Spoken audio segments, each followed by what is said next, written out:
Imaginez-vous au bord du gouffre, les factures s'empilant comme des accusations silencieuses, votre compte bancaire hurlant famine, et soudain, une porte s'ouvre sur l'abondance divine. C'est l'histoire vraie d'un élu que Dieu a relevé des cendres financières après des mois de désert aride. Laissez-moi vous plonger dans le récit émouvant de Marc, un homme ordinaire transformé par une foi extraordinaire. Marc était un entrepreneur passionné, bâtissant son entreprise de ses mains, rêvant de prospérité pour sa famille. Mais la vie imprévisible l'a frappé de plein fouet. Une pandémie inattendue a fermé ses portes. Les clients ont fui comme des ombres, et les dettes ont gonflé comme un torrent en crue. Chaque matin, il se levait avec un poids sur la poitrine, priant dans le silence de sa chambre. « Seigneur, pourquoi ce manque? Ai-je failli à tes yeux ?» Les nuits étaient hantées par l'angoisse, sa femme pleurant doucement. Ses enfants demandant pourquoi le frigo était vide. Marc se sentait comme Job, dépouillé de tout, questionnant le ciel sans réponse immédiate. Pourtant, au fond de lui, une étincelle persistait. La promesse biblique que Dieu pourvoit aux besoins de ses enfants. Il se rappelait les versets de Philippiens 4:19. « Mon Dieu pourvoira à tous vos besoins selon sa richesse, avec gloire en Jésus-Christ. » Mais les jours s'étiraient en semaines, les semaines en mois, et le manque financier devenait une épreuve spirituelle profonde. Marc vendait ses biens, acceptait des jobs humiliants, ramassant des miettes pour survivre. Ses amis l'abandonnaient, murmurant que sa foi était vaine. Lui, il s'accrochait à la prière, jeûnant parfois jusqu'à l'épuisement, implorant une restauration. Dans cette saison de sécheresse, il apprenait l'humilité, la dépendance totale à Dieu, loin des illusions de l'autosuffisance humaine. Chaque rejet d'emploi, chaque appel de créancier était une leçon douloureuse. Forgeant son caractère comme l'or dans le feu, Marc lisait la Bible avidement, découvrant des histoires similaires. Joseph vendu en esclave, puis élevé au pouvoir. David fuyant Saül dans les cavernes avant de régner. Ces récits le nourrissaient, lui rappelant que le manque n'est pas une fin, mais un passage vers la gloire. Un soir, épuisé, il s'agenouilla et cria « Père, si c'est ta volonté, restaure-moi non pour ma gloire, mais pour la tienne. » Les larmes coulaient, mélange de désespoir et d'espérance. Le lendemain, un appel inattendu. Un ancien contact oublié depuis des années proposait un partenariat miraculeux. Au début, Marc douta, pensant à une coïncidence. Mais les portes s'ouvraient une à une. Des contrats affluaient, des investisseurs apparaissaient, et en quelques mois, son entreprise renaissait, plus forte qu'avant. L'argent coulait comme une rivière en crue, effaçant les dettes, remplissant les comptes. Sa famille respirait enfin, des sourires remplaçaient les larmes. Marc réalisait que cette restauration n'était pas seulement financière, mais spirituelle. Dieu l'avait brisé pour le reconstruire, lui enseignant que la vraie richesse est en lui. Aujourd'hui, il témoigne, encourageant d'autres dans le manque. Attendez sa restauration car elle vient au moment parfait. Cette histoire n'est pas unique. Elle échoue dans la vie de tant d'élus qui traversent le désert, pour émerger dans l'oasis divin. Si vous êtes dans cette saison, accrochez-vous, la pluie arrive. Marc n'avait pas toujours été cet homme de foi inébranlable. Avant la crise, sa vie était un tourbillon de succès terrestre, où l'argent dictait ses choix et Dieu était relégué à un rituel dominical. Il gérait une petite agence de marketing digital, florissante dans une économie en boom, avec des clients prestigieux et un train de vie confortable. Vacances exotiques, maisons spacieuses, voitures rutilantes, tout semblait éternel. Mais quand le vent tourna, balayant ses illusions, Marc se retrouva nu face à la réalité. Sans Dieu au centre, tout s'effondre. Les premiers signes de manque furent subtils. Un client majeur annula son contrat, puis un autre, invoquant des coupes budgétaires. Bientôt, les factures impayées s'accumulaient, et Marc puisait dans ses économies, croyant que ce n'était qu'une passe temporaire. Il travaillait plus dur, dormant peu, mais les efforts humains ne suffisaient pas. Sa femme, Élise, le soutenait, mais l'inquiétude creusait des rides sur son visage. Leurs enfants, adolescents, sentaient la tension, posant des questions innocentes qui poignardèrent le cœur. « Papa, pourquoi on ne peut plus aller au restaurant ?» Marc répondait avec un sourire forcé, masquant sa peur. Intérieurement, il bouillonnait. Colère contre le monde, contre lui-même et même contre Dieu. Pourquoi moi, Seigneur? J'ai titré, j'ai servi à l'église, criait-il dans ses prières tumultueuses. Cette saison de manque le forçait à examiner son cœur. Avait-il idolâtré l'argent? Avait-il oublié que tout vient de Dieu? Lentement, à travers des nuits d'insomnie, il se repentait, demandant pardon pour son orgueil. Il rejoignit un groupe de prière en ligne, partageant ses luttes avec d'autres croyants dans la même barque. Leur témoignage l'inspirait. Une femme qui avait perdu son emploi, mais trouvé une vocation plus grande. Un homme endetté qui avait vu ses crédits effacés par une aide divine. Marc apprenait la patience, vertu rare dans un monde instantané. Il lisait Proverbes 3, 5, 6, « Confie-toi en l'Éternel de tout ton cœur, et ne t'appuie pas sur ta propre intelligence. Reconnais-le dans toutes tes voies, et il aplanira tes sentiers. » Ces mots devenaient son encre. Un jour, alors qu'il marchait dans un parc, priant silencieusement, une paix surnaturelle l'envahit, pas de solution immédiate, mais une assurance que Dieu orchestrait tout. Les mois suivants furent un mélange de haut et de bas. Des petits jobs freelance pour payer l'essentiel, des refus bancaires, mais aussi des moments de provision miraculeuse, comme un chèque anonyme glissé sous la porte. Marc grandissait en maturité spirituelle, apprenant à louer Dieu dans la vallée autant que sur la montagne. Sa relation avec Élise se approfondissait, leur prière commune devenant un lien indéfectible. Les enfants, voyant la foi de leurs parents, commençaient à poser des questions sur Dieu, transformant la crise en opportunité d'évangélisation familiale. Enfin, l'aube se leva, un appel d'un investisseur chrétien, touché par l'histoire de Marc, partagé sur les réseaux sociaux. « J'ai senti que Dieu me poussait à vous aider », dit-il. Le partenariat naquit, injectant des fonds frais, et l'entreprise décolla, générant des revenus exponentiels. Marc remboursa ses dettes, aida d'autres en difficulté, et fonda un ministère pour soutenir les entrepreneurs croyants. Sa restauration fut totale, prouvant que Dieu ne restaure pas à moitié. Dans les recoins sombres de cette saison de manque, Marc affrontait des démons intérieurs qu'il ignorait jusque-là. La peur de l'échec, l'envie envers ceux qui prospéraient, et un doute rampant sur la bonté de Dieu. Chaque facture impayée était un rappel cuisant de sa vulnérabilité. Chaque appel de relance un coup à l'ego. Il se rappelait les paroles de Jésus en Matthieu 6, 25-34, exhortant à ne pas s'inquiéter pour le lendemain, car Dieu habille les lys des champs et nourrit les oiseaux du ciel. Mais appliquer cela dans la réalité était une bataille quotidienne. Marc jeûnait régulièrement cherchant la face de Dieu, et dans ces moments de vide physique, il trouvait une plénitude spirituelle. Ses rêves étaient hantés par des visions bibliques. Le prophète Élie nourri par des corbeaux au torrent de Kérit, ou la veuve de Sarepta dont l'huile ne tarissait pas.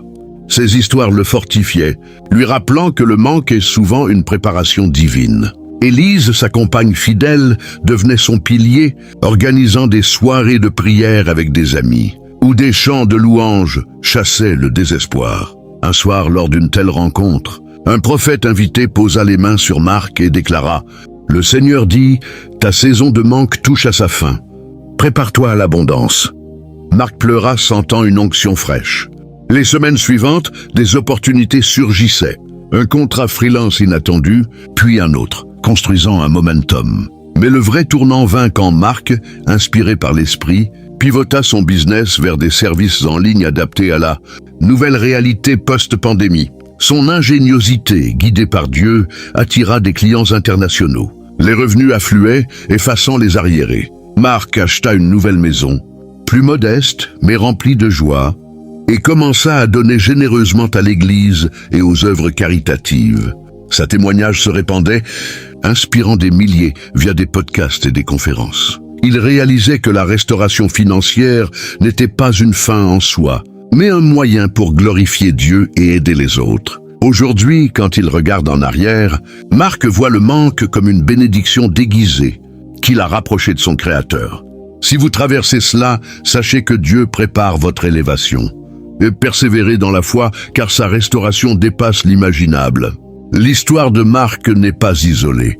Elle s'inscrit dans une longue lignée d'élus que Dieu a restaurés après des épreuves financières dévastatrices. Pensez à Pierre, le pêcheur, qui, après une nuit infructueuse, vit ses filets déborder sur l'ordre de Jésus. Ou à la femme samaritaine, dont la vie brisée fut restaurée au puits, menant à une abondance spirituelle et relationnelle. Marc, comme eux, apprit que le manque financier est souvent un outil divin pour purger les idoles du cœur. Durant ces mois sombres, il lut avidement des livres sur la foi et les finances, comme ceux de Dave Ramsey infusés de principes bibliques, apprenant à gérer l'argent avec sagesse. Il établit un budget strict, coupant les dépenses superflues, et offrit même ses dîmes sur ses maigres revenus, semant dans la famine. Dieu honorait cela. Des provisions inattendues arrivaient, comme des paniers de nourriture de voisins, ou des remises sur des factures. Sa foi grandissait, transformant l'angoisse en anticipation. Un jour, lors d'une retraite spirituelle, Marc eut une révélation. Le manque est une invitation à dépendre totalement de moi, semblait dire Dieu. Il rentra chez lui, renouvelé, et peu après, l'appel fatidique arriva. Un gros contrat avec une multinationale, payant des avances substantielles. Les fonds permirent de relancer l'entreprise, embaucher du personnel et expander. Marc devint mentor pour d'autres entrepreneurs en crise, partageant ses leçons. Prioriser Dieu, persévérer et donner généreusement. Sa famille fleurit. Élise lança son propre ministère pour femmes en difficulté financière et les enfants inspirés s'engagèrent dans des missions. La restauration fut holistique, touchant corps, âme et esprit. Marc témoigne maintenant. Dieu ne nous laisse pas dans le manque éternellement. Il restaure pour que nous soyons des canaux de bénédiction. Cette vérité résonne pour tout élu. Votre saison de sécheresse prépare une moisson abondante. Au cœur de cette épreuve, Marc découvrit la puissance de la communauté croyante. Ses frères et sœurs qui portent les fardeaux les uns des autres, comme en Galates 6:2. Isolés au début, lui et Élise ouvrirent leur maison à un petit groupe d'études bibliques, où les confessions mutuelles allégeaient les poids. Des histoires partagées, un couple qui avait perdu tout dans un incendie, mais vu Dieu pourvoir une nouvelle demeure. Un jeune homme endetté par des études, recevant une bourse miraculeuse. Ces récits tissaient un filet d'espoir. Marc apprenait à demander de l'aide, brisant son orgueil, et en retour offrait son écoute. Cette vulnérabilité forgea des amitiés durables. Parallèlement, il explorait des avenues créatives pour générer des revenus. Vendre des cours en ligne sur le marketing, basés sur son expertise. Les premiers achats furent modestes, mais grandirent exponentiellement. Dieu semblait multiplier ses efforts comme les pains et les poissons. Un mentor spirituel l'encouragea. Sème dans ta famine et récolte dans l'abondance. Marc obéit, donnant à des orphelinats malgré son manque et vit des retours décuplés. La restauration accéléra. Partenariat stratégique, reconnaissance médiatique et une croissance financière stable. Aujourd'hui, son entreprise vaut des millions, mais Marc reste humble, attribuant tout à Dieu. Il a écrit un livre sur son parcours, Du manque à la multiplicité divine, best-seller dans les cercles chrétiens. Sa vie est un témoignage vivant que Dieu restaure les élus non seulement pour leur bien, mais pour son royaume. Si le manque vous accable, rejoignez une communauté, semez fidèlement, la restauration suit. Les leçons tirées par Marc transforment des vies au-delà de la sienne. Il organise des webinaires gratuits, enseignant comment naviguer les saisons de manque avec foi. Premièrement, reconnaissez que le manque n'est pas une punition, mais une purification, dit-il, citant Hébreux 12:6 sur la discipline divine. Deuxièmement, cultivez la gratitude quotidienne, listant les bénédictions non financières. Troisièmement, agissez avec sagesse. Formez-vous, réseau, innovez. Marc partage comment il a lu des biographies de géants de la foi comme George Muller, qui nourrissait des orphelins sans demander d'argent, comptant sur Dieu seul. Inspiré, il adopta cette confiance radicale. Les résultats ? Des portes s'ouvraient miraculeusement. Un prêt bancaire approuvé contre toute attente. Des clients fidèles revenant. Sa restauration fut progressive, pas instantanée, enseignant la persévérance. Élise, à ses côtés, témoigne de la transformation maritale. Le manque les a unis, plus que la prospérité. Leurs enfants, maintenant adultes, poursuivent des carrières alignées sur des valeurs chrétiennes. Marc conclut souvent « Dieu restaure financièrement pour que nous restaurions les autres ».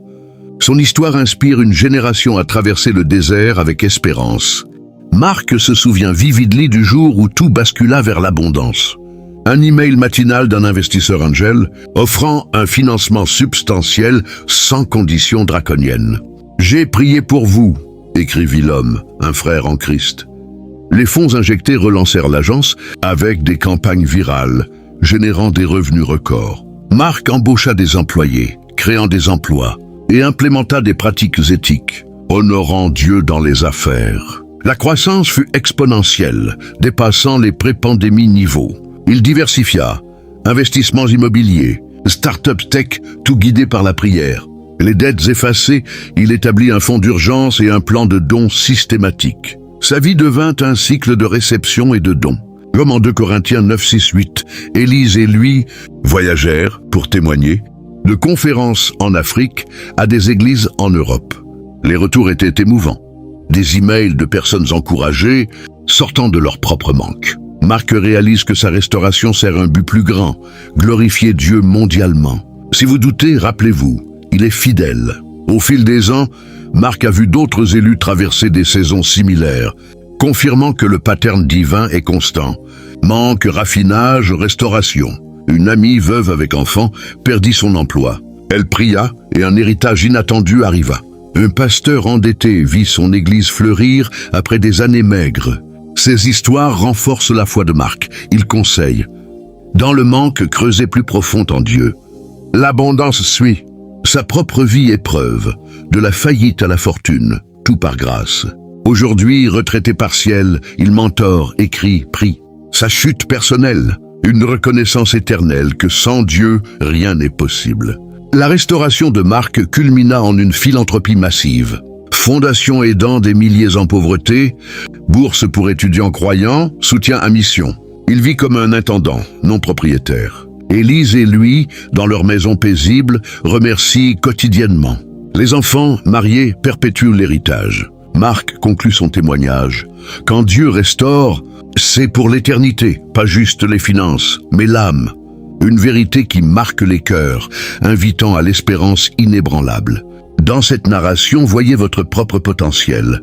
Si Marc, un homme ordinaire, fut restauré, vous le pouvez aussi. Embrassez le manque comme un maître et attendez la main divine. La gloire suit la croix.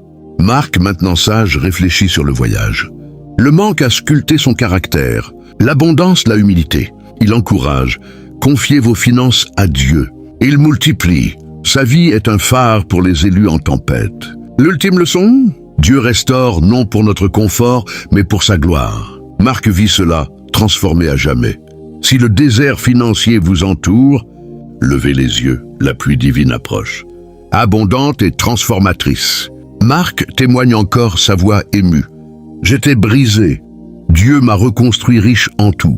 Une inspiration perpétuelle. La fin de sa saison de manque marqua le début d'une ère de bénédiction illimitée, prouvant la fidélité divine. Aujourd'hui, Marc sourit au souvenir, sachant que chaque épreuve mène à la victoire en Christ. Que cette histoire allume votre foi. La restauration vient spectaculaire et divine. Marc, élu restauré, vit pleinement, glorifiant Dieu dans l'abondance post-manque. Son parcours enseigne, persévérer car Dieu honore les fidèles. Une vie changée, un témoignage puissant, voilà le pouvoir de la restauration divine.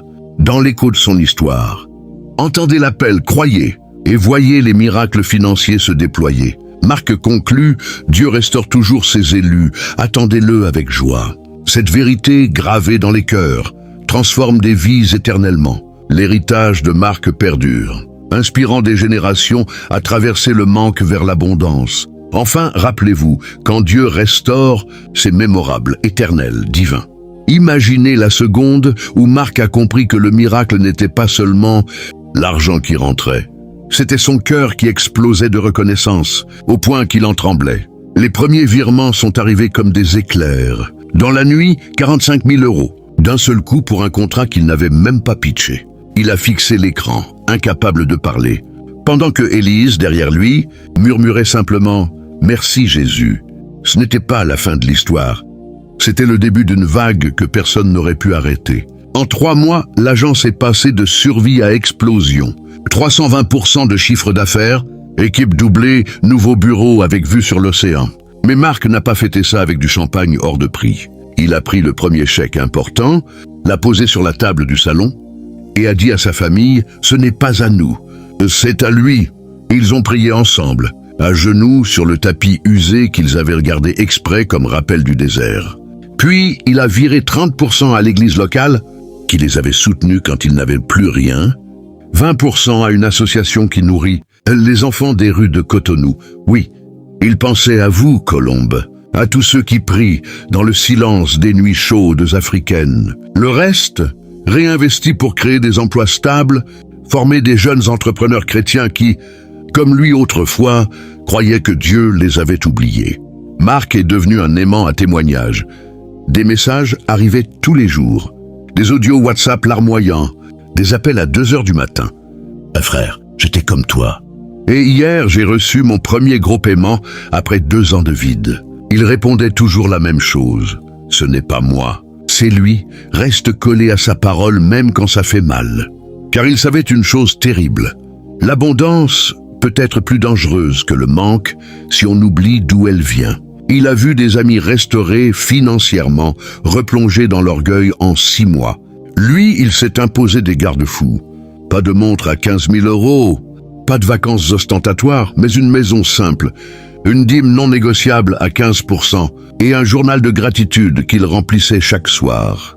Ah Seigneur, merci pour les 47 centimes qui restaient sur mon compte le 12 avril 2023. Merci pour la paix qui valait plus que l'or. Ces lignes, relues des années plus tard, le ramenaient à terre. Et puis il y a eu le jour où tout a failli basculer à nouveau. Un concurrent majeur a tenté de le couler. Rumeurs d'ébauchage d'équipe, copies de campagne. Les avocats disaient « Vous allez perdre gros si vous ne contre-attaquez pas fort ». Marc a passé 3 jours à jeûner, seul dans une petite chambre d'hôtel, bon marché. Il refusait de dormir dans le luxe quand son cœur était en guerre. Au matin du 4e jour, il a reçu un mail étrange. Le concurrent, un homme athée notoire, écrivait « J'ai fait un rêve cette nuit. Quelqu'un en lumière m'a dit « Laisse cet homme tranquille, il est sous protection. » Je ne sais pas ce que ça veut dire, mais je retire tout. Marc a éclaté en sanglots au téléphone. Avec Élise, ce n'était plus seulement de l'argent, c'était une démonstration publique que Dieu défend ses élus. À partir de ce moment, l'entreprise n'a plus jamais connu de vraie tempête. Les clients arrivaient par recommandation, les partenariats se multipliaient, comme au temps de la multiplication des pains.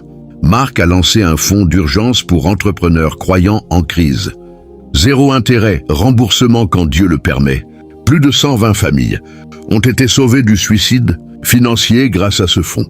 Il n'en parle presque jamais. Il dit simplement « J'ai été le pauvre, je ne laisserai personne le devenir seul ». Aujourd'hui, quand il monte sur scène, il ne parle pas de business plan ou de growth hacking. Il ouvre sa Bible et lit Psaume 37, 25. « J'ai été jeune, je suis vieux, et je n'ai point vu le juste abandonné, ni sa postérité mendiant son pain. » Puis il lève les yeux et dit « Si tu es dans le manque ce soir, écoute-moi bien, ce n'est pas ta fin. C'est ta préparation. Dieu ne te punit pas, il t'équipe. Et quand il te relèvera, ce ne sera pas pour que tu brilles, mais pour que lui brille à travers toi. » La salle pleure, les téléphones s'allument pour partager en direct. Colombe, si tu regardes cette vidéo en ce moment même, avec les larmes aux yeux et le cœur lourd, sache que ton tour arrive. Pas parce que tu le mérites, parce que lui est fidèle. Et la chute, la voici, celle que Marc répète dans chaque témoignage, celle qui fait taire une salle entière, un soir de décembre, alors qu'il rentrait chez lui après une longue journée, et il a trouvé une enveloppe glissée sous la porte. Pas d'expéditeur. À l'intérieur, une photo de lui-même, prise 5 ans plus tôt au moment le plus sombre, quand il vendait sa dernière montre pour acheter du riz. Au dos, écrit à la main, « Je t'ai vu dans le désert. Je n'ai jamais détourné les yeux. Maintenant, regarde ce que je fais. » Marc s'est effondré par terre, criant de reconnaissance. Élise l'a trouvé comme ça, la photo serrée contre lui. Ils ont pleuré ensemble, puis ont ri, puis ont prié jusqu'à l'aube. Ce n'était pas un ange, pas un homme. C'était Dieu qui signait son œuvre. Alors si toi, en cet instant, tu te demandes, est-ce que c'est vraiment pour moi? La réponse est oui. Ton désert n'est pas stérile. Il est fertile. Et la pluie arrive, pas une petite averse, mais une inondation de grâce. Marc est debout aujourd'hui, non pas parce qu'il a travaillé, plus dur que les autres, mais parce qu'il a cru plus fort que les autres quand tout criait « abandonne ». Et toi, tu vas croire aussi, parce que le Dieu qui a relevé, Marc est le même qui te regarde droit dans les yeux ce soir et murmure « Tiens bon, ton miracle a déjà commencé ». Partage cette vidéo si tu crois que ta restauration est en route. Laisse un « Amen » dans les commentaires si tu refuses de lâcher. Et surtout, attends-le, il arrive.